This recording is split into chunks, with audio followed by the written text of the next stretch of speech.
முத 60 வருஷம் ஆண்டுருக்காங்கடா. நம்ம அம்மாவுக்கு வந்து 1000 ரூபாடா உரிமை தொகை. யாரோட உரிமை? கலைஞரின் உரிமை தொகை. அவருக்கு என்ன உரிமை இருக்கு? 1000 ரூபாய் இல்ல, என்ன உரிமை தொகை? சரி கொடுத்தோல, கொடுத்தேன். 1000 கொடுத்த. ஏன்? ஒரு நாளைக்கு 30 ரூபா வக்கு இல்லை என் ஆத்தாளுக்கு. 60 வருஷம் ஆண்டுடா, 1000 ரூபாய்க்கு வக்கு இல்லாம நம்ம ஆத்தால நீக்கி வச்சிருக்கேன். சரி கொடுத்தாங்க. ஒரு வருஷம் வர கொடுத்துட்டான்ல, 5 வருஷம் கொடுத்துட்டான்ல வச்சுக்க, ஒரு 3 வருஷம் கொடுத்தாங்க, கொடுத்துட்டாங்க.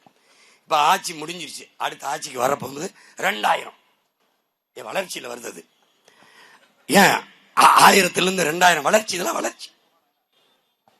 வைத்தியக்கார பள்ளிக்கூடத்துக்கு போற பிள்ளைக்கு 1000, தம்பிக்கு 1000. 3 வருஷம் படிச்சு முடிச்சிட்டான்னா ஒண்ணு இல்லை.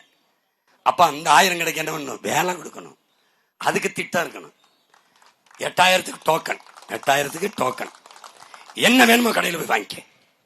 அப்ப நம்ம என்ன சொல்ல வேண்டியது? ஐயா அந்த அண்ணா அறிவாலயம் எங்களுக்கு வேணும், இந்த டோக்கனை மொத்தமா. நான் ரொம்ப கஷ்டப்படுறேன் இந்த முதலமைச்சர் பதவிக்கு வந்து எப்படியாவது என் நாட்டுக்கு நல்லது செய்யணும்னு. மொத்தம் 8000 டோக்கன் நீங்க வச்சுக்கிட்டு இந்த முதலமைச்சர் பதவி எனக்கு கொடுத்துருங்க. இந்த டாஸ்மார்க் சரக்கு அடிச்சு 15-20 லட்சம் பேர் என் அக்கா தங்கச்சி தாலி எடுத்திருக்காங்க. செத்து போன சித்தப்ப பெரிய உயிரை வாங்கி கொடுத்துருங்க. கேவலம், கேவலம். 8000 ரூபா. இவர் ஐயா வந்து எடப்பாடி 10,000. ஃப்ரிட்ஜ், அதுக்குள்ள எதை வைப்ப? எதை வைப்ப? காய்கறி, வெண்டைக்காய், அதைவே கொடுப்பேன். அது எங்க அப்பா விவசாயி தான் தரணும், அவன் தான் தரணும். எப்படா நம்மளை ஏமாத்துறாங்க பாடுறா. படிச்சிருக்கோம்னு இங்க வாடா, இலவசத்துல கொடுக்குற பணத்தை, இழக்கிற பணத்தை எங்கிருந்து எடுப்பாயின்னு கேட்கணும்ல. 10,500,000 கோடி கடன் தமிழ்நாட்டுக்கு, 1 லட்சம் கோடி வட்டி, 10,500,000 கோடி கடனை வாங்கி என்ன செஞ்சாங்க? சாலையை சரியா போட்டாங்களா? பேருந்தை ஒழுங்கா ஓட்டினாங்களா? தடையில்லாம மின்சாரம் தந்தாங்களா? குடிக்க நீராவது தந்தாங்களா? படிக்க தரமான கல்வி, பார்க்க வேலை, இல்ல பார்க்க நல்ல மருத்துவம், எதையுமே செய்யாம எப்படா 10,500,000 கோடி கடன்? ஃப்ரீ ஸ்கீம், இலவசம்.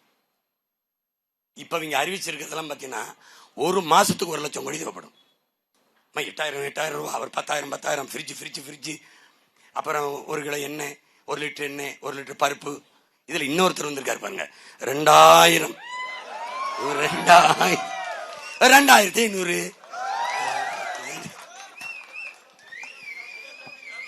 சரிதான். எங்க மானம் இப்ப ஏலத்துக்கு போயிடுச்சு. எங்களுடைய மானத்தை வச்சு ஏலம் போட்டு தெரியா நீ? ஏதோ அறிவு சமூகம் யோசிச்சு பாரு. காங்கிரஸ், பாரதிய ஜனதா இது